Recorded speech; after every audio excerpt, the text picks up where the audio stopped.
Ladies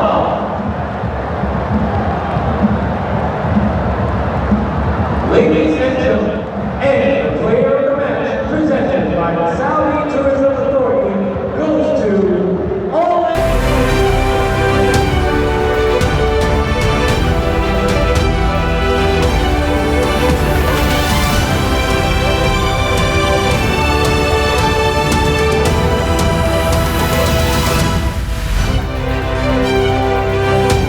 Kalahkan Cina 1-0, timnas Indonesia lolos ke putaran 4 kualifikasi Piala Dunia 2026.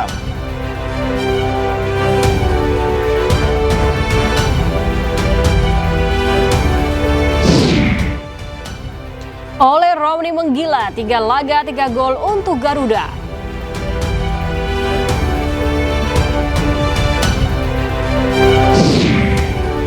Puluhan supporter tertipu usai membeli tanda pengenal wartawan palsu untuk masuk ke area Stadion Gelora Bung Karno.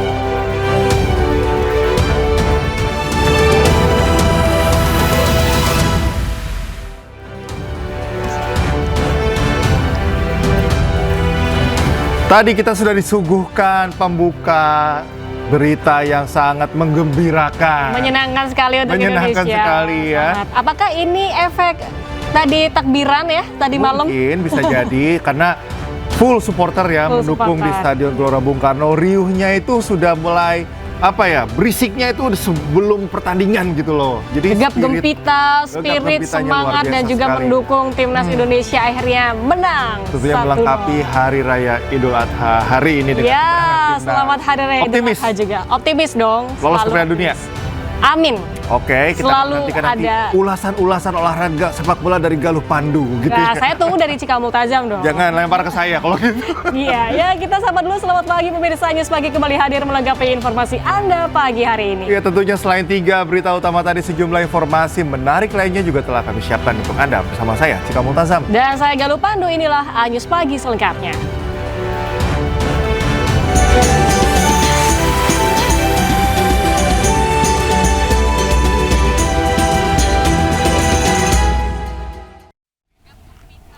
Ya pemirsa, timnas Indonesia berhasil memetik kemenangan atas Cina di putaran ketiga kualifikasi Piala Dunia 2026 zona Asia. Skuad Garuda menang dengan skor 1-0 lewat eksekusi penalti oleh Romeni. Kini Indonesia dipastikan lolos ke ronde keempat kualifikasi Piala Dunia 2026 zona Asia.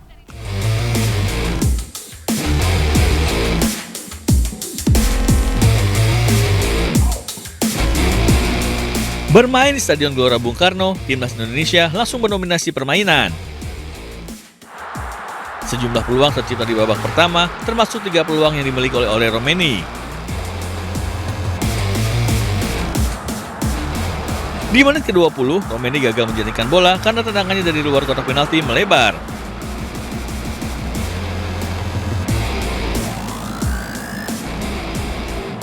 Lima menit berselang, Ole Romeni kembali menekan pertahanan Cina. Tapi sayang pergerakan Ole gagal berbuah gol karena tendangannya melambung tinggi.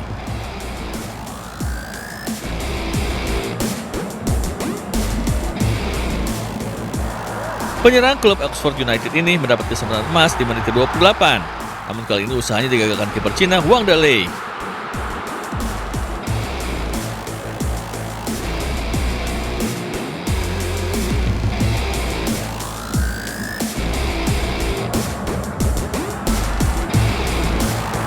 Petaka untuk Cina terjadi di menit ke-39 setelah Ricky Kambuaya dilanggari Yang Zhexiang di kotak penalti.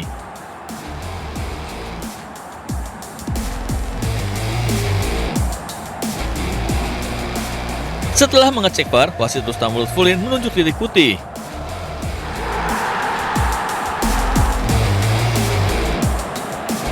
Ole Romeni sukses menjalankan tugas sebagai algojo sekaligus membawa Indonesia unggul 1-0 di akhir babak pertama.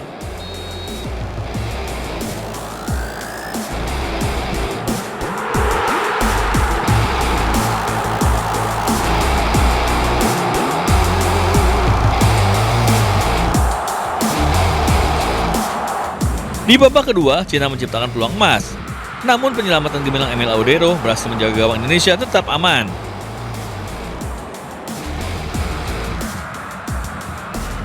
Kedua tim saling bertukar serangan, namun tidak ada tambahan gol tercipta.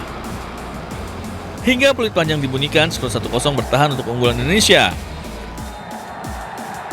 Dengan hasil ini, Indonesia meraih tambahan 3 poin sehingga total poin yang diraih menjadi 12. Timnas Garuda bercokol di posisi 4, terpaut 1 poin dengan Saudi Arabia di posisi 3 dan 4 poin dengan Australia di posisi 2. Kini Timnas Garuda dipastikan lolos ke putaran 4 kualifikasi Piala Dunia 2026 zona Asia.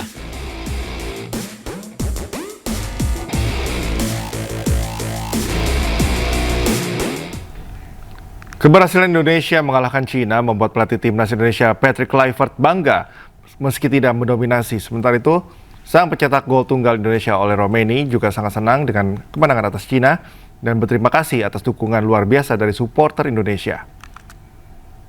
Very happy with the result, of course. In the press conference previous to the game, we discussed a few things, and I think that the training camp in Bali, you saw also that the way that we played was that also that we trained. So the things that we wanted to see came up as well in the game. Much respect for the China team. They made a very difficult match. But I'm very proud of my team. Very proud of the performance that we showed. Although we didn't really dominated the game, the result is the most important thing. And if you can play with perfect style of play, that's convenient. But most of all, the most important thing is the result. And we're happy with the result. And on this, we're going to build even more solid group. The confidence that's really important. And again, thank you for the fans for showing their love for the team, and I hope that we can build on further on this road. Really happy with the win. The fans were again unbelievable. Gives us so much extra energy, and I can't wait for the next match. We're all really confident, and I can't wait. Yeah, of course, I'm really happy to score again and help the team. That's the most important. The next target, is Japan. We want to win every game, and that's the next game. So I'm really excited, and we all can't wait for the game. We love to play football, so bring it on. Penyerang timnas Garuda Ole Roemeny tengah on fire setelah kembali mencetak gol saat timnas Garuda menaklukkan Cina 1-0. Gol ke gawang Cina membuat Roemeny sudah mengemas 3 gol dari 3 laga sejak debut bersama timnas Garuda.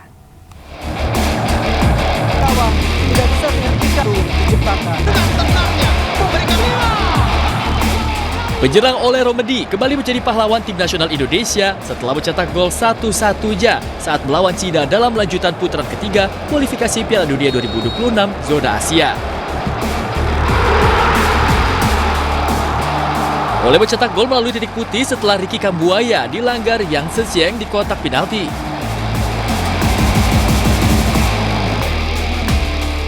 Gol tunggal ini membuat Ole Roemeny sudah mencetak 3 gol dalam 3 laga sejak debut bersama timnas Garuda.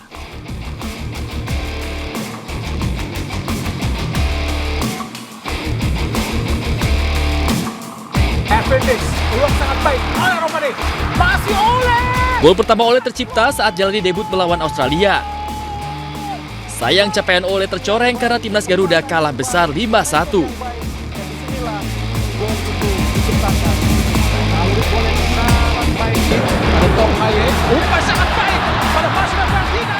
Gol kedua penyerang Oxford United untuk Indonesia terjadi saat melawan Bahrain. Ole Roemeny menjadi pahlawan dengan mencetak gol 1-1 untuk timnas Garuda. Pendukung timnas Indonesia berharap Ole Roemeny bisa terus mencetak gol untuk Indonesia dan membawa timnas Garuda ke Piala Dunia 2026.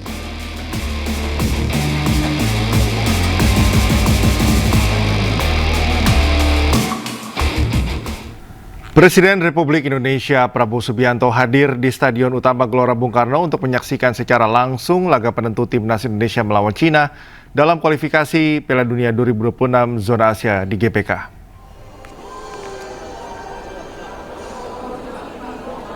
Prabowo tiba di Stadion GBK, Jakarta sekitar pukul 20.19 waktu Indonesia Barat.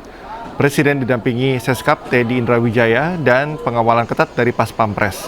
Prabowo nampak menggunakan jersey timnas Indonesia berwarna merah, berbalut jaket berwarna putih disambut langsung Ketua Umum PSSI Erick Thohir.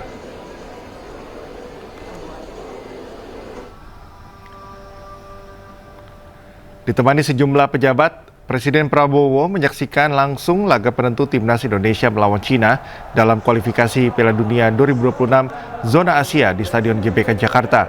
Sejauh ini Garuda telah mengumpulkan 9 poin dari 8 pertandingan sebelum pertandingan tentunya melawan Cina dan menempati posisi keempat grup C kualifikasi Piala Dunia 2026.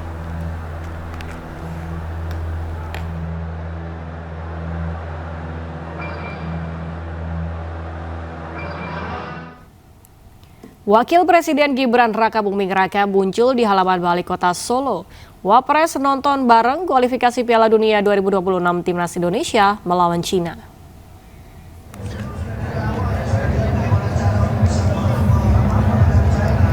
Gibran nampak santai dan menikmati permainan timnas yang menang 1-0 atas Cina.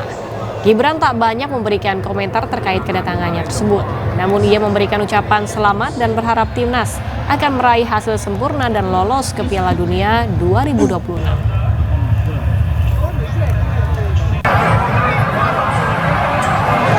Selamat untuk timnas 1-0. Semangat terus untuk pertandingan berikutnya ya. Harapannya seperti apa? Ini kan masih ada kualifikasi kok. Ya, harus semangat terus. Dan kita sebagai fans sepak bola harus terus mendukung ya. Pasca laga timnas Indonesia melawan Cina, Presiden Prabowo Subianto mengatakan tantangan timnas belum selesai. Namun ia berharap timnas dapat mengukir sejarah lolos ke Piala Dunia. Sementara Ketua Umum PSSI Erick Thohir optimis skuad Garuda tampil maksimal untuk lolos ke Piala Dunia 2026. Bersyukur kita berhasil, perjalanan masih ada tantangan ya, kita harus menang lawan Jepang. Dan tapi insya Allah siapa tahu kali ini kita beruntung bisa masuk Piala Dunia. Siapa tahu, oke? Terima kasih ya. Hah? Dua kali menang ini, Pak. Hoki apa katanya? Kata Pak Erick bawa hoki, Pak. Bisa ambil poin ya mungkin kita bisa ranking 3. Jadi kita fokus di playoff sih. Ya. Kalau lolos ke putaran keempat ini bakal lawan tim-tim Eropa yang kuat makin. Ya makanya kita September kan uji coba semua dengan tim dari sana, Lebanon dan Kuwait. Itu persiapannya. Optimis ya, Pak? Harus optimis.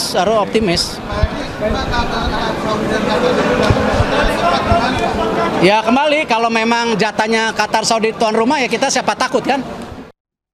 Aksi supporter timnas Indonesia menjadi perhatian saat melawan Cina di laga kualifikasi Piala Dunia. Kreativitas supporter timnas juga jadi sorotan berkat aksi tifo spektakuler yang menghiasi 2 sudut tribun utama stadion.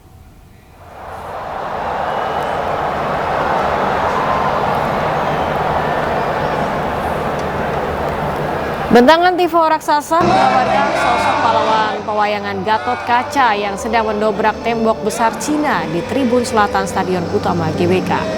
Gatot Kaca ini menyimbolkan perjuangan timnas membungkam dominasi lawan dari Asia Timur.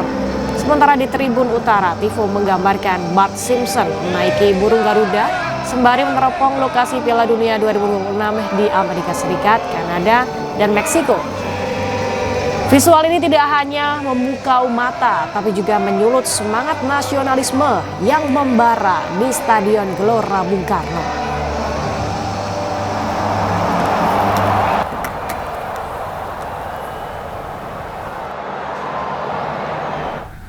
Supporter Indonesia antusias untuk mendukung skuad Garuda yang akan menghadapi Cina pada laga grup C putaran ketiga kualifikasi Piala Dunia 2026 zona Asia.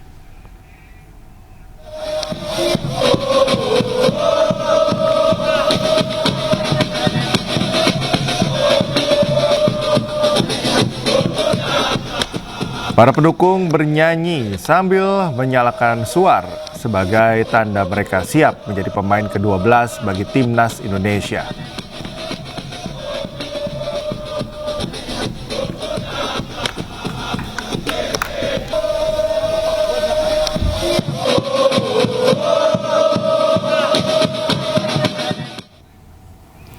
Puluhan supporter timnas tertipu usai membeli tanda pengenal wartawan palsu untuk masuk ke area Stadion Gelora Bung Karno. Mereka tertangkap petugas keamanan lantaran memakai nama media yang tak terdaftar.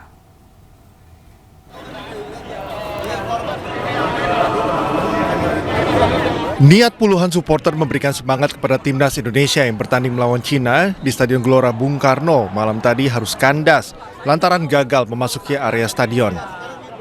Mereka tak dapat menyaksikan langsung laga fantastis tersebut karena tertangkap basah jika kartu tanda pengenal wartawan sebagai akses masuk ternyata palsu. ID media palsu dengan modus melakukan peliputan tersebut mereka beli dari seorang melalui media sosial Facebook seharga Rp450.000 hingga Rp600.000. Berlaga seperti seorang wartawan, para korban penipuan ini kemudian diarahkan pelaku untuk masuk melalui pintu khusus media. Namun sayang langkah mereka terhenti setelah petugas keamanan curiga dengan nama media yang tak terdaftar. Sejumlah korban penipuan mengaku terpaksa membeli tanda pengenal media palsu karena cukup kesulitan mendapatkan tiket resmi yang dijual online. Tertahan, dia kan suruh masuknya itu dari sana. Terus pas masuk, itu pas jalan dikit, awalnya saya ditemenin sama orangnya dia. Terus pas lagi jalan, ditangkap, ditanya-tanyain. Lebih dari 60 supporter dikabarkan menjadi korban penipuan kartu tanda pengenal wartawan palsu. Mereka kemudian didata oleh petugas keamanan. Dari Jakarta, Rani Sanjaya, iNews melaporkan. Pemirsa, 5 orang komplotan copet yang beraksi di Stadion Gelora Bung Karno pada laga Indonesia melawan Cina berhasil diamankan. Komplotan tersebut memanfaatkan momen kedatangan Presiden yang ingin menyaksikan laga pertandingan.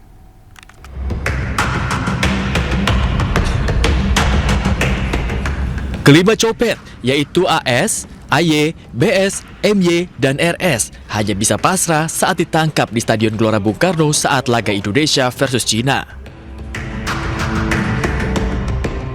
Para pelaku ini beraksi dengan memanfaatkan momen kedatangan Presiden RI Prabowo Subianto yang ingin menyaksikan jalannya pertandingan. Penuhnya supporter yang berdesak-desakan membuat komplotan yang juga residivis kasus copet ini dengan mudah mengambil barang milik korbannya. Pelaku tersebut kami berhasil mengamankan 3 buah handphone. Sementara ini kami akan melakukan pengembangan terhadap komplotan copet tersebut. Kini para pelaku diamankan di Mapolda Metro Jaya untuk dilakukan pemeriksaan intensif. Para pelaku dikenakan pasal tentang pencurian dengan memberatan dengan ancaman penjara di atas 5 tahun. Dari Jakarta, Helmi Sajakbati, iNews melaporkan.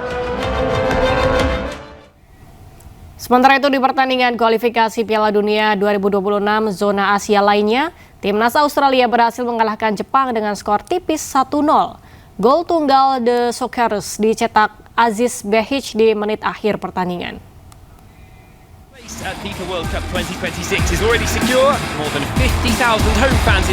Bertanding di Perth Stadium, timnas Jepang tidak membawa pemain-pemain bintangnya yang bermain di Eropa. Menguasai bola 70%, Jepang tampil dominan namun gagal memaksimalkan peluang.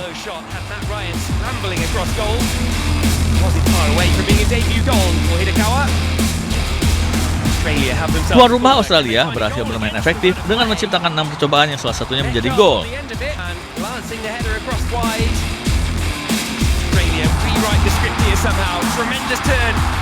Gol tunggal Australia dicetak Aziz Behich di menit akhir pertandingan. Aziz mencetak gol melalui tendangan melengkung ke sudut kanan gawang Jose Tani usai menerima umpan silang Raini Negeri. Dengan hasil ini, Australia ada di urutan kedua klasemen grup C dengan 16 poin, terpaut 4 angka dengan pemimpin klasemen Jepang. Selamat menunaikan ibadah salat subuh untuk wilayah Jakarta dan sekitarnya. Pemirsa, Anda kembali di iNews Pagi. Jemaah haji dari seluruh dunia melaksanakan wukuf Kamis kemarin. Wukuf merupakan rukun haji sehingga harus dikerjakan oleh seluruh jemaah agar hajinya sah.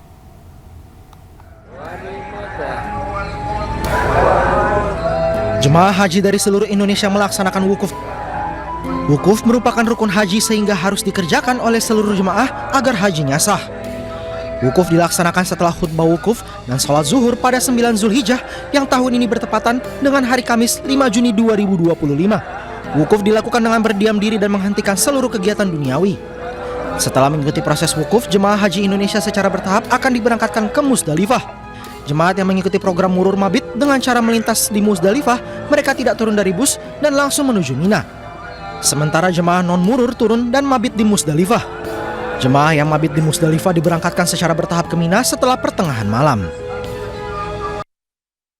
Jemaah Haji Indonesia melaksanakan ibadah wukuf di Arafah. Jemaah memanfaatkan momen terbaiknya untuk berdoa dan berzikir.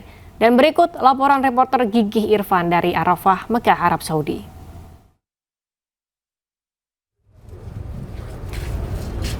Pemirsa, saya sedang berada di tenda misi haji dari pemerintah Indonesia. Masa puncak haji dimulai hari ini 9 Zulhijjah 1446 Hijriah atau bertepatan dengan 5 Juni 2025. Ribuan jemaah calon haji dari tanah air pun telah menempati tendanya. Masing-masing yang akan menjalani ibadah wukuf. Seperti diketahui, wukuf Arafah merupakan inti dari ibadah haji sesuai dengan hadis Nabi, Al-Hajj Arafah. Haji adalah Arafah. Rangkaian wukuf di Arafah sendiri akan dimulai pada waktu zawal atau tergelincirnya matahari atau masuk waktu zuhur sekitar pukul 12.20 waktu Arab Saudi. Rangkaian wukuf akan diawali dengan khutbah wukuf, sholat jamaah qashar, zuhur dan asar serta zikir dan berdoa. Khutbah wukuf di tenda misi haji nantinya akan disampaikan oleh Khatib Am PBNU Kiai Haji Ahmad Said Asrori dengan tema wukuf di Arafah menumbuhkan persaudaraan dan semangat kebangsaan. Sementara selaku imam sholat jamaah qashar, zuhur dan asar adalah Tuan Guru Dr. Lalu Ahmad Zainuri LCMA. Wukuf di tenda misi haji Indonesia akan diikuti oleh Menteri Agama Nasaruddin Umar, Kepala Badan Penyelenggara Haji Muhammad Irfan Yusuf, Wakil Menteri Agama Romo Muhammad Syafi'i, Wakil Ketua BP Haji Daniel Ansar Simanjuntak, Wakil Ketua DPR RI Cucun Ahmad Sabtu Rijal, Sekjen Kemenak Kamaludin Amin, Dirjen PHU Hilman Latif, dan Duta Besar RI untuk Kerajaan Arab Saudi Abdul Aziz Ahmad. Menak dijadwalkan akan memberikan sambutan sebelum dimulainya prosesi wukuf. Sambutan juga akan disampaikan oleh Wakil Ketua DPR Cucun Ahmad Samsu Rijal. Dari Arafah, Arab Saudi, Gigi Irfan, iNews melaporkan. Saat wukuf di Padang Arafah, sebagian jemaah haji menyempatkan berkunjung di Jabal Rahmah atau Bukit Kasih Sayang.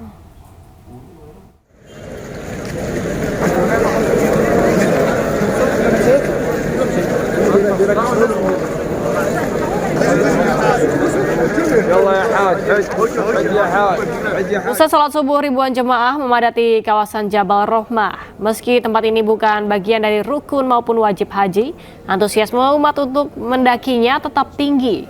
Banyak yang percaya berdoa di sini menjadi lebih mustajab.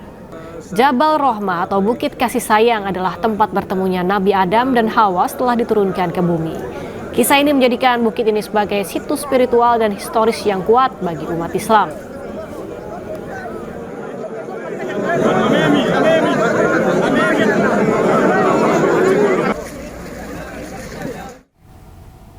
Sementara Menteri Agama Republik Indonesia Nasaruddin Umar mengimbau kepada jemaah untuk tidak pergi ke Jabal Rahmah saat puncak haji.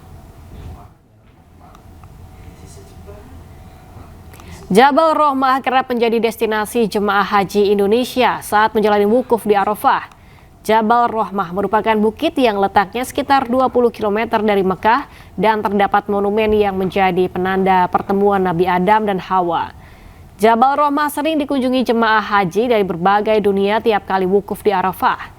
Namun untuk tahun ini, jemaah diimbau tidak datang ke Jabal Rahmah untuk menghindari cuaca ekstrim yang diprediksi mencapai 50 derajat Celcius. Selain itu juga untuk meminimalisir ketersesatan jemaah karena begitu luasnya Jabal Rahmah.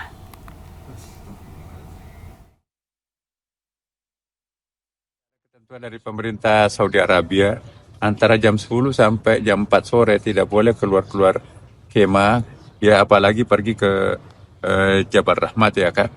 Dulu kan jemaah kita itu suka ke kunjungi keluarganya ya, suka berkunjung ke gunung, bahkan mungkin juga pergi ke ada juga tempat belanjaan. Nah sekarang ini didisiplinkan oleh pemerintah Saudi Arabia agar jangan pindah, ya pokoknya jangan banyak keluar lah. Banyak polisi yang mengawasi jemaah karena menghindari kehilangan, ketersesatan jemaah. Kan di sini kan lebih dari 3 jutaan manusia kan. Setelah wukuf di Arafah, jemaah haji dari seluruh dunia termasuk Indonesia langsung bergerak ke Musdalifah Kamis malam.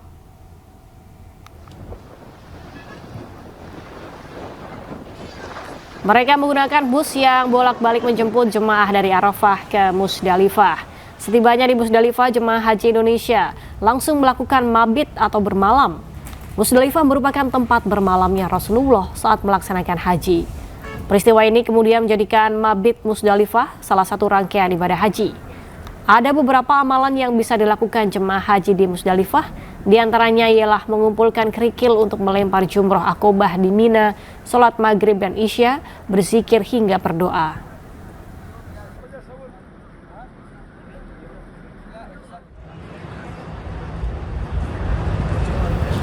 Namun tidak semua jemaah haji bergerak ke Musdalifah setelah wukuf di Arafah. Sekitar 67.000 jemaah haji Indonesia menggunakan program Murur. Program Murur adalah momen jemaah haji Indonesia berangkat dari Arafah menuju Mina tanpa turun dari bus saat melintasi Musdalifah. Hanya beberapa kategori jemaah yang diizinkan menggunakan program Murur, yakni jemaah lanjut usia, sakit, dan disabilitas. Setibanya di Mina, jemaah haji akan melempar jumroh di Aqobah di Jamarat.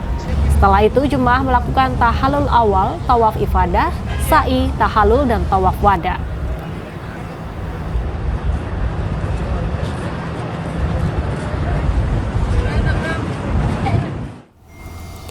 Usai melaksanakan wukuf di Arafah, jemaah haji tadi malam menggelar mabit atau bermalam di Musdalifah. Dan untuk mengetahui informasi terkini puncak ibadah haji 2025, kita telah tersambung dengan rekan jurnalis iNews Gigih Irfan di Mina.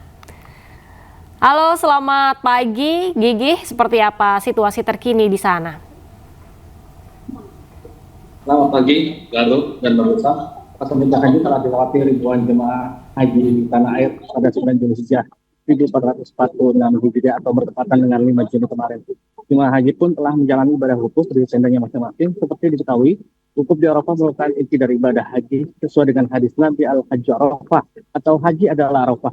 Rangkaian wukuf di Arafah sendiri sudah dimulai pada waktu zawal atau tergelincirnya matahari atau masuk waktu zuhur sekitar pukul 12.20 waktu Arab Saudi. Tadi yang diawali dengan khutbah wukuf, salat jamaah qasar, zuhur dan asar serta zikir dan berdoa hingga terbenamnya matahari. Setelah mengikuti prosesi wukuf, jemaah haji pun secara bertahap diberangkatkan menuju Musdalifah menggunakan bus yang telah disiapkan petugas penyelenggara ibadah haji atau PPI Arab Saudi yang dimulai pukul 19.00 waktu Arab Saudi atau setelah masuk waktu maghrib. Bagi jemaah yang mengikuti program Murur, mereka hanya berhenti sejenak melintasi Musdalifah tanpa turun dari bus dan selanjutnya langsung menuju Mina. Sementara jemaah non-Murur satu persatu telah tiba di Musdalifah. Mereka langsung mencari lokasi mabit berdasarkan syarikah atau perusahaan layanan haji. Mabit di Musdalifah akan dilakukan di atas karpet yang telah dibentangkan di atas padang pasir.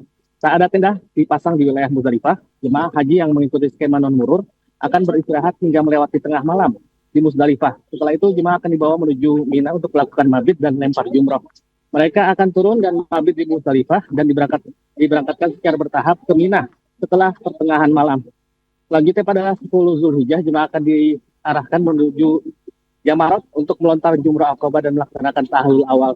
Galuh. Terima kasih Gigi Irfan melaporkan langsung dari Mina dan selamat bertugas kembali. Allahumma labbaik, labbaik la syarika lak labbaik, innal hamda wan ni'mata lak wal mulk la syarika lak. Puluhan jemaah tarekat Naksabandia di Kota Padang, Sumatera Barat melaksanakan sholat Idul Adha pada Kamis pagi. Informasi selengkapnya akan kami hadirkan usai jeda, tetaplah di iNews Pagi.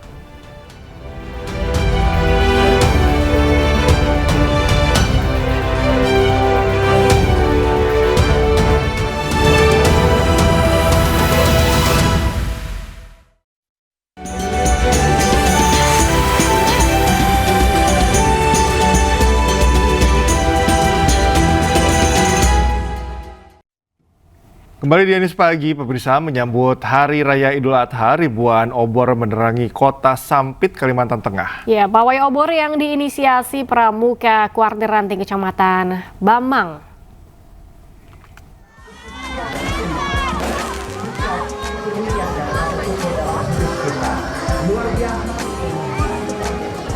Kilau ribuan cahaya obor menghiasi malam di Kota Sampit, Kalimantan Tengah. Pawai obor ini menyambut Hari Raya Idul Adha yang telah dilakukan selama 12 tahun terakhir. Selain obor, 25 kelompok pawai ini membawa replika masjid, Ka'bah maupun kitab suci Al-Quran. Agar lebih meriah, tahun depan rencananya akan digelar pawai obor beserta lampion. Bahwa ke depan tuh mungkin dimeriahkan tambahan ya inovasi, mungkin lampion lah tambahan lah. Tapi tahun ini memang agak luar biasa, mulai perubahan daripada kostum, penampilan, para peserta juga ada perubahan ya. Diharapkan tradisi pawai obor ini dapat menarik wisatawan dalam negeri dan mancanegara. Dari Kabupaten Kota Waringin Timur, Kalimantan Tengah, Normansyah, iNews melaporkan. Puluhan jemaah Tarekat Naksabandia di Kota Padang, Sumatera Barat melaksanakan sholat Idul Adha pada Kamis pagi. Jatuhnya 10 Zulhijjah bagi jemaah Naksabandia berdasarkan penghitungan hisab dan ruqyat yang merujuk pada Kitab Munjid.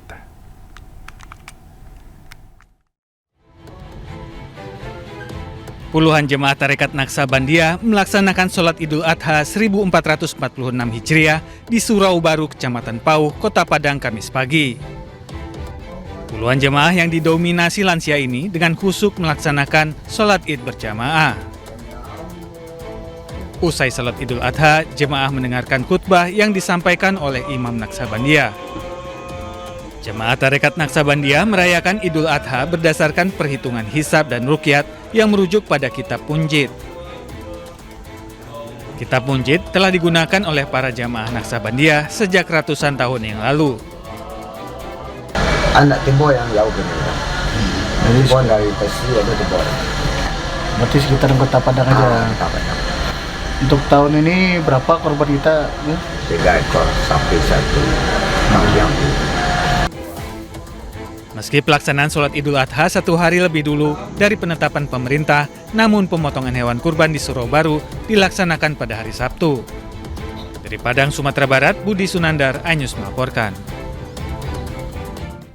Ratusan jemaah An-Nazir di Goa, Sulawesi Selatan menggelar sholat Idul Adha pada Kamis pagi. Sholat Id jemaah An-Nazir lebih awal dari penetapan pemerintah yang digelar pada hari ini.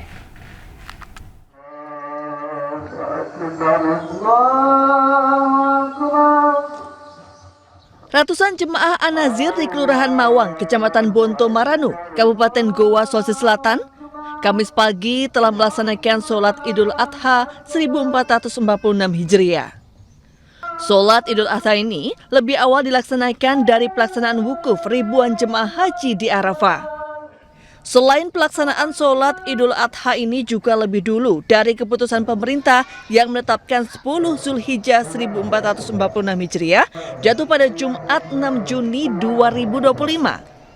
Jemaah An-Nazir sholat Idul Adha lebih awal berdasarkan hasil pemantauan akhir perjalanan bulan Zulqoidah hingga Zulhijjah, hingga memutuskan bahwa hari ini adalah 10 Zulhijjah 1446 Hijriah. Perjalanan bulan itu awalnya itu memakai 2 hari, Selasa Rabu. Kemudian Arafah itu 9 itu memakai Rabu Kamis. Kemudian Idul Adha-nya itu Kamis Jumat. Nah, jadi kami mengambil yang awal, ya. Usai sholat Idul Adha, jemaah Nazir juga menyembelih 2 ekor sapi dan 2 ekor kambing untuk dibagikan kepada warga sekitar yang kurang mampu. Dari Kabupaten Goa, Sulawesi Selatan, Bukma, iNews melaporkan. Pemirsa, Presiden Prabowo Subianto dijadwalkan melaksanakan sholat Idul Adha di Masjid Istiqlal. Pihak Masjid Istiqlal juga akan menyelenggarakan penyerahan hewan kurban milik Prabowo dan Wapres Gibran Rakabuming Raka. Penyerahan hewan kurban akan diterima langsung oleh panitia kurban Masjid Istiqlal. Sementara pemotongan hewan kurban milik Presiden akan dilaksanakan di hari kedua Lebaran. Pemotongan hewan kurban itu dilakukan bersamaan dengan milik masyarakat yang diserahkan melalui Masjid Istiqlal.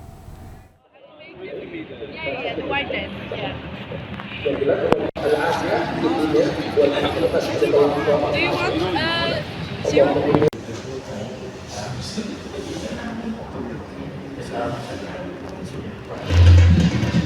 Ya, pemirsa, Presiden Prabowo Subianto dijadwalkan melaksanakan sholat Idul Adha di Masjid Istiqlal. Pihak Masjid Istiqlal juga akan menyelenggarakan penyerahan hewan kurban milik Prabowo dan Wapres Gibran Rakabuming Raka. Penyerahan hewan kurban akan diterima langsung oleh panitia kurban Masjid Istiqlal. Sementara itu, pemotongan hewan kurban milik Presiden akan dilaksanakan di hari kedua Lebaran. Pemotongan hewan kurban dilakukan bersamaan dengan milik masyarakat yang diserahkan melalui Masjid Istiqlal.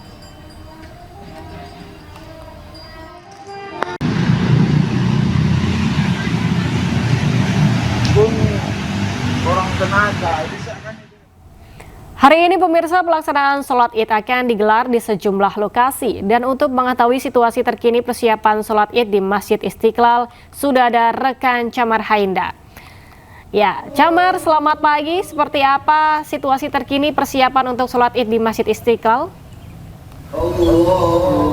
Baik, selamat pagi Galuh, Cikal, dan juga pemirsa. Untuk persiapan hari ini di Masjid Istiqlal untuk pelaksanaan sholat Id 1446 Hijriah ini sudah dilaksanakan sejak kemarin sebetulnya, di mana sejumlah pengamanan ini diperketat. Salah satunya adalah yang tepat berada di belakang saya saat ini, yang tidak biasa kita saksikan setiap hari selain Idul Adha dan juga Idul Fitri, adalah pemeriksaan barang bawaan dari para jemaah yang akan hadir dan juga sholat di Masjid Istiqlal.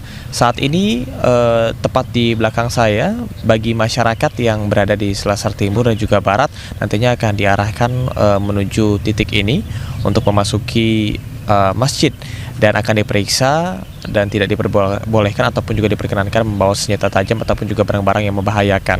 Saat ini Galuh dan juga pemirsa sedang berlangsung sholat subuh berjamaah, dan memang pemantauan kami para jemaah ini sudah hadir sejak pukul 3.30 waktu Indonesia Barat saat Masjid Istiqlal dibuka. Meskipun sholat Idul Adha akan digelar pada pukul 7 pagi, namun memang dari panitia sendiri mengimbau agar masyarakat bisa hadir sebelumnya, yakni pada pukul 5 subuh. Hal tersebut berkaitan dengan saf Selasar inti, dikarenakan bagi Anda yang datang lebih dari pukul 6 biasanya hanya akan bisa mendapatkan selasar yang ada di atas ataupun juga di samping. Dan sampai dengan saat ini kami memantau memang sejumlah masyarakat ini juga sudah datang dan juga sudah masuk ke dalam masjid, sementara pengetatan juga terus dilakukan. Dan sebagai pelaksanaan sholat Idul Adha tingkat kenegaraan, nantinya juga Presiden Prabowo Subianto seperti yang Anda sampaikan tadi akan hadir, dan tidak hanya Presiden Prabowo Subianto namun juga undangan untuk sholat Id ini juga diberikan kepada Wakil Presiden Gibran Rakabuming Raka. Seperti diketahui bahwasanya dari tahun ke tahun untuk pelaksanaan pemotongan hewan kurban dilakukan 1 hari usai pelaksanaan sholat Id, yakni pada esok pada esok hari tanggal 7 Juni 2025. Sementara itu diperkirakan lebih dari 150.000 jemaah akan hadir pada hari ini. Artinya pengetatan dari Selasar baik dari pintu masuk, kemudian juga proses pemeriksaan dan juga Selasar inti ini sudah diperketat. Dan bagi Anda yang akan sholat di Masjid Istiqlal ini diimbau juga untuk bisa menggunakan kendaraan umum supaya lebih praktis, dikarenakan ditakutkan membludaknya jumlah ataupun juga masyarakat yang hadir pada hari ini, dan kantung-kantung parkir yang disediakan baik di Selasar Barat dan juga Timur ini juga masih bisa digunakan. Meski begitu, imbauannya selalu sama, bahwa masyarakat bisa menggunakan transportasi umum agar lebih praktis. Sementara demikian, Galuh, kembali ke Anda. Amar, berapa kapasitas Masjid Istiqlal untuk bisa menampung jamaah di sholat Id kali ini?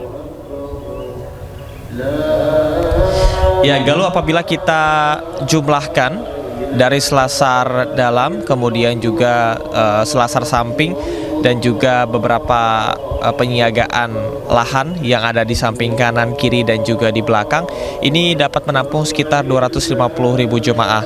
Namun diperkirakan akan ada 150.000 jemaah, artinya ada setidaknya 100.000 kapasitas yang disisakan ataupun juga disiagakan untuk melihat apakah akan adanya lonjakan yang cukup signifikan bagi masyarakat yang akan sholat id hari ini.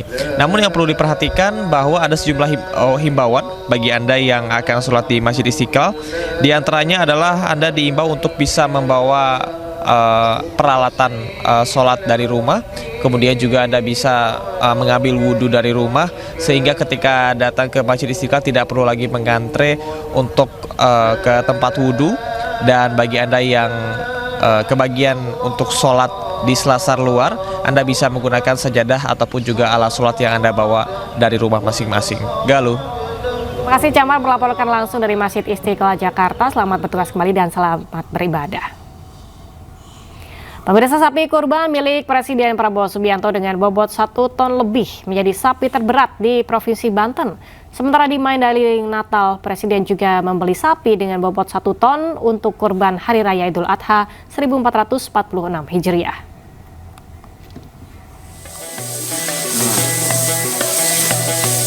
Pekerja ini memandikan sapi dengan bobot 1 ton lebih di peternakan Talas Farm, Pondok Cabe Pamulang, Tangerang Selatan, Banten. Sapi jumbo berjenis limosin dengan nama Batalion ini merupakan hewan kurban milik Presiden Prabowo Subianto. Wakil Wali Kota Tangerang Selatan, Pilar Saga Ihsan bersama tim dokter hewan memantau langsung pemeriksaan kesehatan kandang dan pakan sapi kurban milik Presiden. Sapi ini didatangkan dari Blora, Jawa Tengah dan sudah dirawat 2 tahun di peternakan ini. Dan alhamdulillah tadi hasil dari keterangan rekan-rekan dan Pak Wali Kota Tangsel juga mengumumkan bahwa sapi ini sapi terberat di seluruh Banten. Harga sapi kurban milik Presiden Prabowo dengan bobot 1 ton lebih ini 102,5 juta rupiah. Sapi jumbo bernama Ucok dibeli Presiden Prabowo dari sebuah peternakan di kawasan Panyambungan Mandailing Natal, Sumatera Utara. Sapi simental ini berbobot 1 ton.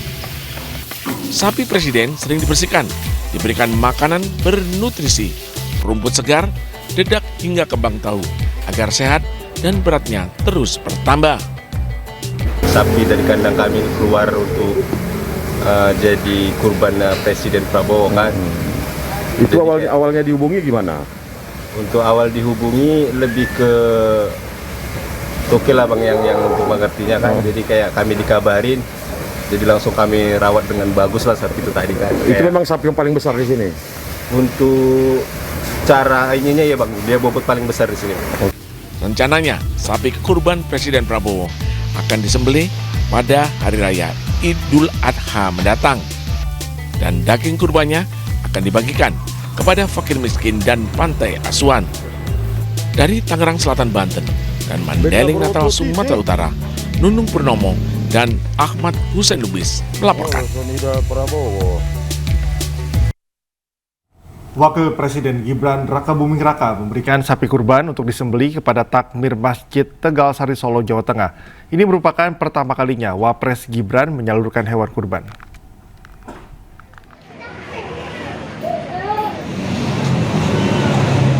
Wakil Presiden Gibran Rakabuming Raka menyalurkan sapi kurbannya untuk disembelih pada takmir Masjid Tegal Sari, Solo, Jawa Tengah untuk Hari Raya Idul Adha 2025.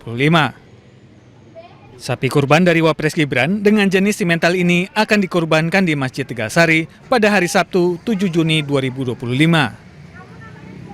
Untuk silaturahim ya antara pemerintah dengan masjid-masjid, berarti kan mereka itu memperhatikan kemakmuran masjid sekitar, kemakmuran orang-orang Muslim, bagus. Pemberian sapi di tahun ini merupakan kali pertamanya Wapres Gibran menyalurkan hewan kurbannya ke Masjid Tegal Sari. Biasanya yang menyalurkan sapi kurban ke masjid ini adalah Presiden ke-7 RI, Joko Widodo, ketika masih menjabat kepala negara. Selain di Masjid Tegal Sari, Wapres Gibran juga menyalurkan sapi kurban ke Masjid Raya Syekh Zayed Solo, Masjid Agung Solo, dan sejumlah masjid di kota Solo. Dari Solo, Jawa Tengah, Septiantoro, iNews melaporkan. Sholat Id juga berlangsung di berbagai daerah, dan untuk mengetahui kondisi terkini pelaksanaan sholat Id di Kota Solo sudah bergabung rekan Khalim Mahfur di Masjid Syekh Zayed dan rekan Septiantoro di Gedung Geraha Sabah, Solo, Jawa Tengah. Kita ke rekan Khalim Mahfur terlebih dahulu. Khalim, seperti apa persiapan pelaksanaan sholat Id di lokasi tempat Anda melapor? Baik, terima kasih Galuh. Dan di sini bisa terdengar jelas suara takbir berkumandang di Masjid Syekh Zayed Solo. Dan saat ini warga juga masih melakukan proses masuk ataupun datang ke lokasi tempat dilakukannya sholat Idul Adha, salah satunya di Masjid Syekh Zayed Solo ini, yang informasinya nanti akan dihadiri oleh Wakil Presiden RI Gibran Rakabuming Raka. Dan saat ini masih ada banyak warga yang masih masuk ke dalam masjid SMA dan bersiap-siap untuk melaksanakan sholat Id. Dan informasinya untuk sholat Id di sini nanti akan dilaksanakan sekitar pukul 6 waktu Indonesia Barat, dan kemungkinan akan menyesuaikan dengan jamaah yang akan hadir, dan waktu jam 6 tersebut bisa saja mundur. Seperti itu, Galuh. Di belakang Anda, apakah memang menjadi lokasi rutin setiap tahunnya untuk penyelenggaraan sholat Id? Adakah yang berbeda persiapannya dengan tahun ini, Khalid? Baik, Galuh, seperti yang bisa dilihat saat ini di sini merupakan salah satu tempat berlangsungnya sholat Id di Kota Solo, dan kali ini menjadi momen yang sangat berbeda karena jika sebelumnya di sini dilaksanakan sholat Id dengan jadi di sini kali ini sholat Id berbeda karena saat ini dihadiri oleh Wakil Presiden RI yakni Gibran Rakabuming Raka sebagai Wakil Presiden. Baik, Khalim, tentunya ada berbeda dengan kehadiran Wakil Presiden yang akan melaksanakan sholat Id di sana. Kita beralih ke rekan Septiantoro di Gedung Geraha Sabah. Septiantoro, bagaimana persiapan sholat Id di tempat Anda melapor? Ya, Cikal, saat ini saya berada di halaman Gedung Geraha Sabah Buana. Rencananya nanti dijadwalkan Pak Jokowi dan Ibu Iriana nanti akan melakukan sholat Id di lokasi ini. Rencananya sholat Id nanti akan digelar sekitar pukul 6 WIB. Hingga saat ini belum diketahui Pak Jokowi akan datang ke lokasi sholat Id menggunakan kendaraan ataupun jalan kaki. Karena lokasinya sangat dekat sekali, antara 500 sampai 600 meter dari kediaman Bapak Jokowi. Halaman gedung yang digunakan untuk sholat Id ini nanti adalah gedung penuh kenangan ya. Dulu digunakan untuk menikah saat Wapres Gibran Rakabuming Raka dan Kahiyang Ayu juga menggunakan gedung ini untuk melangsungkan pernikahan mereka. Dan saat ini digunakan halaman Gedung Geraha Sabah Buana ini digunakan untuk sholat Id keluarga Pak Jokowi. Suasana pagi ini di Gedung Geraha Sabah, panitia sudah menyiapkan perlengkapan diantaranya untuk sound system, kemudian soft juga sudah disiapkan oleh panitia. Nantinya di halaman parkir Gedung Geraha Sabah Buana ini akan menampung sekitar 800 sampai 1000 jamaah untuk melakukan sholat Id di kesempatan pada kali ini. Di sebelah barat atau di paling depan disiapkan untuk jamaah pria, kemudian di belakangnya diikuti untuk jamaah wanita, dan direncanakan Pak Joko Widodo ada di sok terdepan atau berhadapan langsung dengan mimbar yang ada di Gedung Geraha Sabah Buana ini. Hingga saat ini akan dilaksanakan sholat Id nanti sekitar pukul 6 dengan imam dan khotib adalah Ustadz Ahmad Royan yang biasa melakukan menjadi imam dan khotib saat Hari Raya Idul Adha.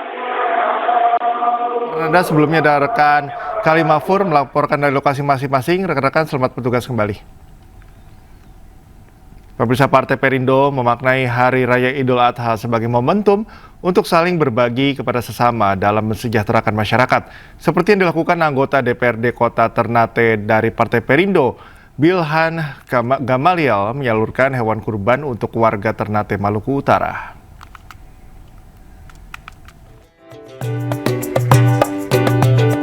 Satu ekor sapi berukuran besar diserahkan langsung anggota DPRD Kota Ternate dari Partai Perindo, Bilhan Gamaliel, kepada pengurus Masjid Al-Amin, Kelurahan Stadion, Kecamatan Ternate Tengah. Bagi partai yang dikenal dengan Partai Kita ini, Hari Raya Idul Adha selalu menjadi momen yang tepat untuk berbagi kebahagiaan, khususnya kepada masyarakat yang membutuhkan.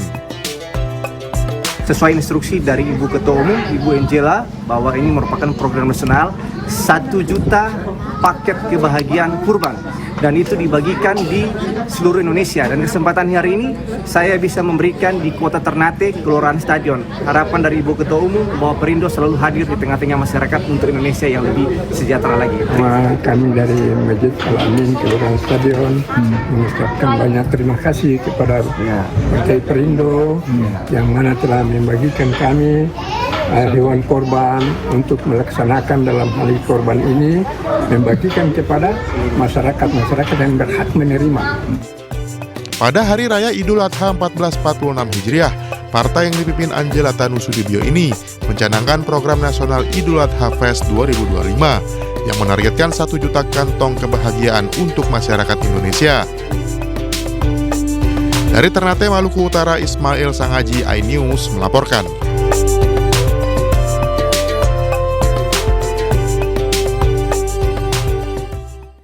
Beralih ke informasi lain, pemirsa, dalam realisasi 100 hari kerja, Bupati Muara Enim, Haji Edison, dan Wakil Bupati Muara Enim, Hajah Sumarni meluncurkan program unggulan Membara. Salah satu program unggulan pakaian sekolah gratis bagi anak SD dan SMP.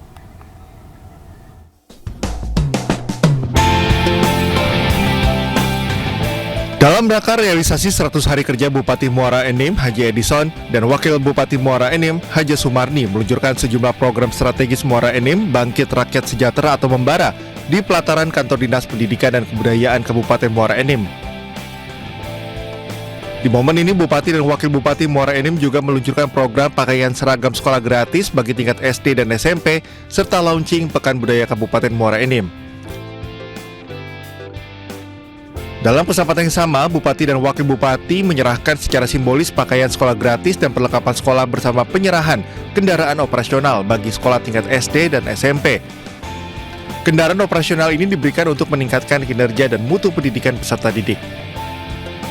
Pekan Budaya digelar untuk mengangkat budaya warisan leluhur dan meningkatkan pelaku UMKM masyarakat dan pihak sekolah. Kegiatan ini akan dilakukan secara berkala dengan skala lebih besar sehingga banyak pelaku UMKM ikut berperan dalam kegiatan ini. Ini launching ini sebenarnya tonggak dari dimulainya bekerja, bukan tujuan akhir. Jadi semangat baru ditonggakkan, ya kan, di launching. Kita berharap itu nyampai pesan-pesan itu kepada masyarakat. Masyarakat paham dengan apa yang kita programkan, kemudian pelaksana kita, dinas teknis juga memahami tentang itu. Nanti kita dengan sendirinya insya Allah akan ada feedback. Ya. Seluruh program Pemkab Muara Enim bertujuan untuk kesejahteraan dan kemakmuran masyarakat, terutama bidang kesehatan, pendidikan agama, dan pelayanan publik. Dari Muara Enim, Sumatera Selatan, Edwin Syah Satria, iNews melaporkan.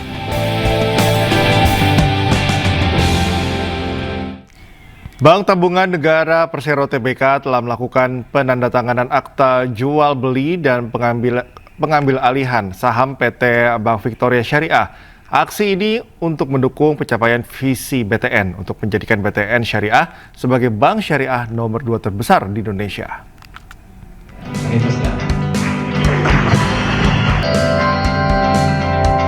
PT Bank Tabungan Negara Persero Tbk telah melakukan penandatanganan akta jual beli dan pengambilan saham PT Bank Victoria Syariah. Proses penandatanganan ini dilakukan langsung oleh Direktur Utama BTN, Nixon LP Napitopulu, bersama para pemegang saham PT Bank Victoria Syariah, yakni PT Victoria Investama Tbk dan PT Bank Victoria International Tbk. Dengan adanya penandatanganan ini, maka Bank Victoria Syariah kini telah resmi dimiliki BTN dengan kepemilikan 99,99% saham. Sementara 0,0016% saham Bank Victoria Syariah masih dimiliki oleh Balai Harta Peninggalan Jakarta. Kita telah mendapatkan persetujuan dari Presiden minggu lalu. Kemudian juga tentu saja para pemegang saham, Kementerian BUMN maupun Danantara. Kemudian juga terakhir tadi pagi kita terima surat dari Otoritas Jasa Keuangan, baru tadi pagi sebenarnya suratnya, tanda tangannya per kemarin sebenarnya. Itu mengenai persetujuan fit and proper test, saya kurang lebih uji kepatutan waktu itu namanya calon perusahaan pengendali. Nantinya Bank Umum Syariah gabungan dari Bank BTN Syariah dan Bank Victoria Syariah ini akan memiliki nama baru yang ditentukan oleh Presiden Prabowo Subianto. Diharapkan akuisisi ini dapat mendukung pencapaian visi BTN untuk menjadikan BTN Syariah sebagai bank syariah nomor 2 terbesar di Indonesia. Dari Jakarta, Ricky Anwardi, iNews melaporkan. Sebuah pameran perhiasan bertaraf internasional digelar di Bandung, Jawa Barat. Pameran ini diharapkan dapat membantu pelaku UMKM yang bergerak di industri emas.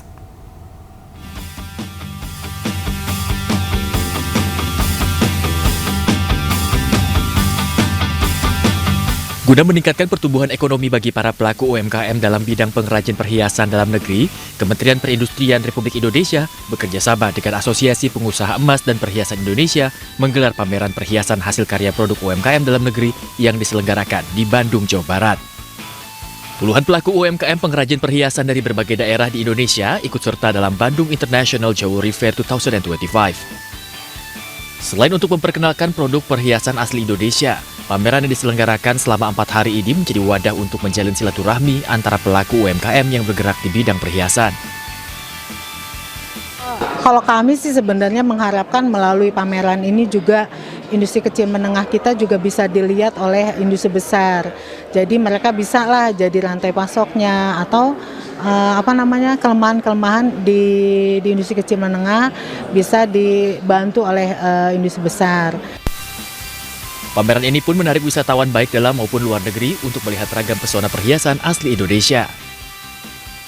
Kita melihat bahwa dengan situasi katakanlah kondisi ekonomi yang kurang menguntungkan, kita melihat bahwa promosi itu tetap menjadi bagian yang penting di dalam katakanlah pengembangan iklim usaha industri perhiasan emas ya.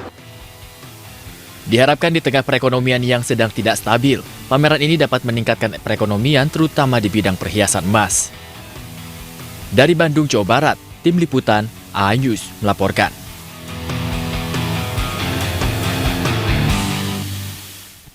Ole Romani menggila 3 laga 3 gol untuk Garuda. Informasi selengkapnya kami hadirkan usai jeda, tetaplah di iNews Pagi.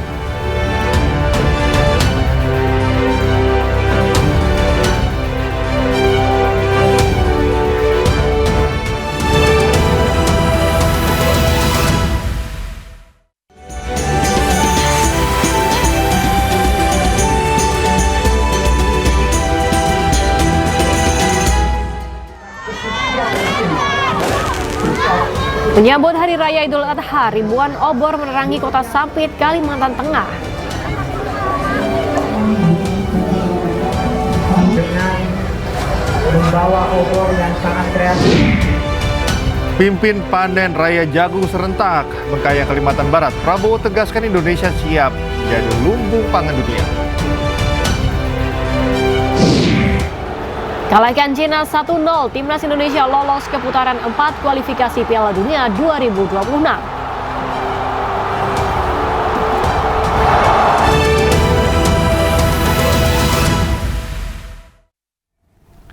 Masih di iNews Pagi bersama saya Cikal Mutazam dan rekan Galuh Pandu. Dan pemirsa, demikian tadi adalah berita pilihan dalam iNews Pagi hari ini. Kita ke informasi berikutnya. Timnas Indonesia berhasil memetik kemenangan atas Cina di putaran 3 kualifikasi Piala Dunia 2026 zona Asia. Ya, skuad Garuda menang dengan skor 1-0 lewat eksekusi penalti Ole Romani. Kini Indonesia dipastikan lolos ke ronde keempat kualifikasi Piala Dunia 2026 zona Asia.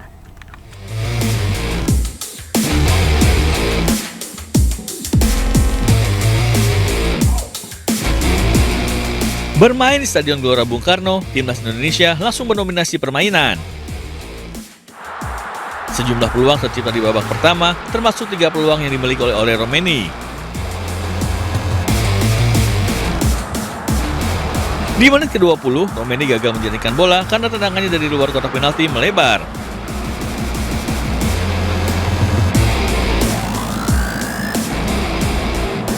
Lima menit berselang, Ole Romeni kembali menekan pertahanan Cina, tapi sayang pergerakan Ole gagal berbuah gol karena tendangannya melambung tinggi.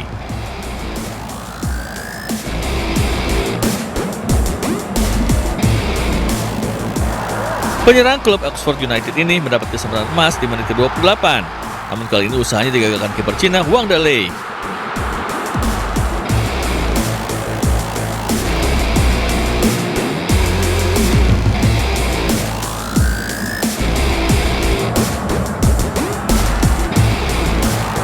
Petaka untuk Cina terjadi di menit ke-39 setelah Ricky Kambuaya dilanggari Yang Zhexiang di kotak penalti.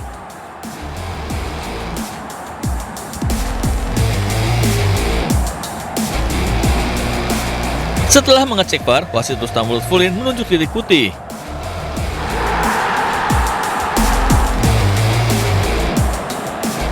Ole Romeni sukses menjalankan tugas sebagai algojo sekaligus membawa Indonesia unggul 1-0 di akhir babak pertama.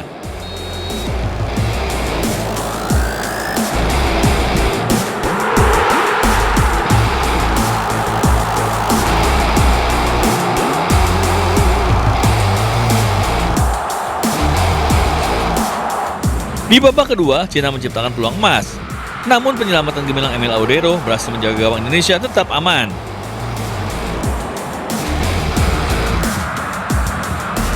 Kedua tim saling bertukar serangan, namun tidak ada tambahan gol tercipta. Hingga peluit panjang dibunyikan, skor 1-0 bertahan untuk unggulan Indonesia. Dengan hasil ini, Indonesia meraih tambahan 3 poin sehingga total poin yang diraih menjadi 12. Timnas Garuda bercokol di posisi 4, terpaut 1 poin dengan Saudi Arabia di posisi 3 dan 4 poin dengan Australia di posisi 2. Kini Timnas Garuda dipastikan lolos ke putaran 4 kualifikasi Piala Dunia 2026 zona Asia.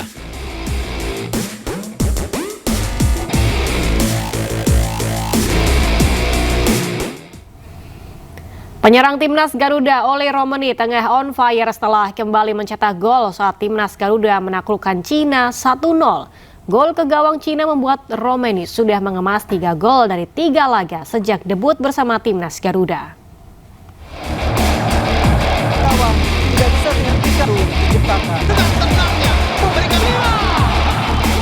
Penyerang Ole Romeni kembali menjadi pahlawan tim nasional Indonesia setelah mencetak gol 1-1 saat melawan Cina dalam lanjutan putaran ketiga kualifikasi Piala Dunia 2026 zona Asia. Ole mencetak gol melalui titik putih setelah Ricky Kambuaya dilanggar Yang Zhexiang di kotak penalti.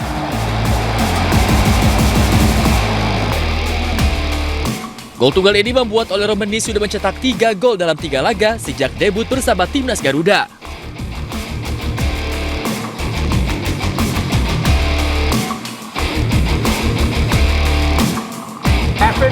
Peluang sangat baik oleh Romeni. Masih Ole. Gol pertama Ole tercipta saat jalani debut melawan Australia. Sayang capaian Ole tercoreng karena Timnas Garuda kalah besar 5-1.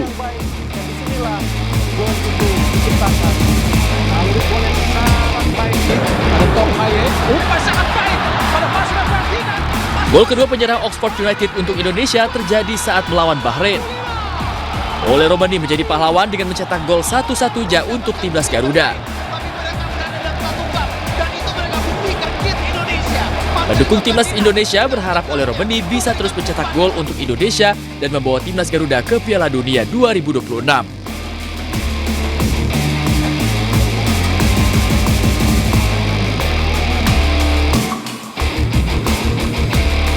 Pemirsa, panen raya jagung serentak kuartal 2 di Bangkayang, Kalimantan Barat. Prabowo tegaskan Indonesia siap menjadi lumbung pangan dunia. Kami akan kembali dengan informasi selengkapnya usai jeda berikut.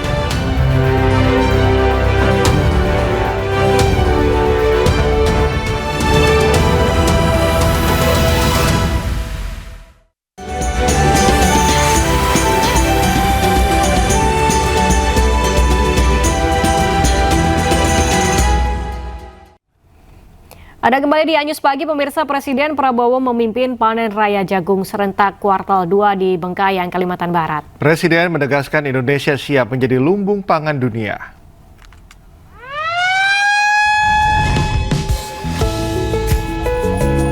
Kami hormati. Dengan demikian, Presiden Prabowo Subianto memimpin panen raya jagung serentak kuartal 2 di lahan TNI AU di Landut Hari Hadi Sumantri, Bengkayang, Kalimantan Barat, didampingi Kapolri Jenderal Listio Sigit Prabowo dan Menteri Pertanian Amran Sulaiman. Prosesi panen jagung dilakukan Presiden menggunakan alat dan mesin pertanian berupa traktor permanen jagung. Kegiatan ini menjadi bagian dari strategi nasional dalam mencapai target penanaman jagung seluas 1 juta hektar sepanjang tahun 2025. Prabowo memberi apresiasi pencapaian ketahanan nasional di mana panen jagung tahun ini lebih tinggi dari tahun 2024. Panen raya digelar secara serentak di atas lahan seluas 344.524 hektar dengan estimasi hasil panen mencapai 1,7 hingga 2,5 juta ton. Ini signifikan sekali. Benihnya juga benih kita, varietas yang bagus. Pupuknya juga banyak yang organik. Jadi kita sangat bahagia, sangat optimis. Terima kasih Kapolri, Menteri Pertanian, Gubernur, semua unsur, Menteri Perdagangan. Selain keberhasilan dalam panen, Kabupaten Bengkayang juga menjadi lokasi prioritas pembangunan infrastruktur pertanian. Kapolri dan Presiden turut meresmikan groundbreaking serentak pembangunan 18 gudang penyimpanan jagung yang tersebar di 12 provinsi. Tim Liputan melaporkan.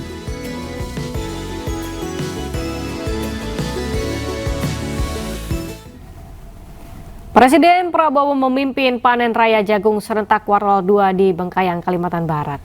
Ya, dan Presiden pun menegaskan akan menjadi lumbung pangan dunia. Selain itu juga pemirsa, untuk terkait dengan masih pertanian ini ya, Galuh, di mana membangun generasi petani kaum muda Polresta Sidoarjo pun menggandeng Universitas Negeri Surabaya dengan meluncurkan klinik tani sirkular milenial. Kalau yang minerannya cukup dulu berat.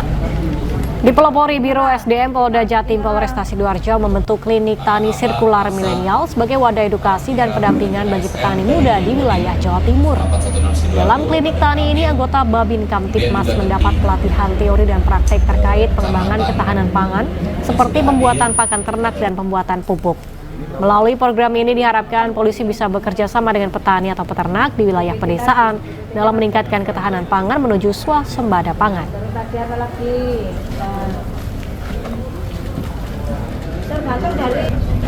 Program Bapak Presiden Prabowo Subianto terkait dengan ketahanan pangan menuju swasembada pangan. Upaya-upaya percepatan yang dilakukan oleh Biro SDM, Polda Jatim, kemudian inovasi, langkah-langkah membentuk KTSM Semeru ini yang merupakan wadah ataupun tempat yang nanti akan dijadikan sebagai sarana. Pemirsa, Presiden Prabowo Subianto dijadwalkan melaksanakan sholat Idul Adha di Masjid Istiqlal.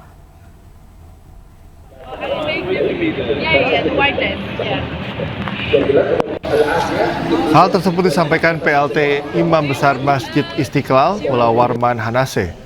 Setelah sholat Id, Prabowo akan menyerahkan sapi jenis limusin dengan bobot 1 ton lebih ke panitia kurban Masjid Istiqlal. Sementara pemotongan hewan kurban milik Presiden akan dilaksanakan di hari kedua Lebaran. Pemotongan hewan kurban ini dilakukan bersamaan dengan milik masyarakat yang diserahkan ke Masjid Istiqlal.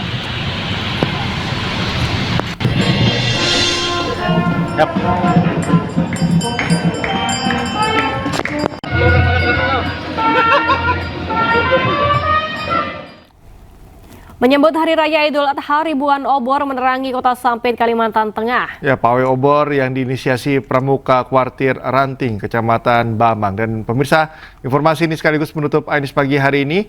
Anda bisa menemukan informasi terbaru lainnya di www.ainis.id dan menyaksikan kembali tayangan berita iNews di kanal YouTube @officialainis. Akhirnya mewakili kerabat kerja yang bertugas, saya Cika Mutazam. Dan saya Galuh Pandu pamit undur diri. Terima kasih, selamat pagi dan sampai jumpa.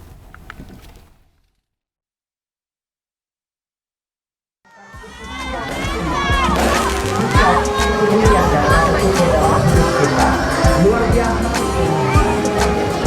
Kilau ribuan cahaya obor menghiasi malam di Kota Sampit, Kalimantan Tengah. Pawai obor ini menyambut Hari Raya Idul Adha yang telah dilakukan selama 12 tahun terakhir. Selain obor, 25 kelompok pawai ini membawa replika masjid, Ka'bah maupun kitab suci Al-Quran. Agar lebih meriah, tahun depan rencananya akan digelar pawai obor beserta lampion. Bahwa ke depan itu mungkin dimeriahkan tambahan ya inovasi, mungkin lampion lah tambahan lah. Tapi tahun ini memang agak luar biasa, mulai perubahan daripada kostum, penampilan, para peserta juga ada perubahan ya. Diharapkan tradisi pawai obor ini dapat menarik wisatawan dalam negeri dan mancanegara. Dari Kabupaten Kota Waringin Timur, Kalimantan Tengah, Normansyah, iNews melaporkan.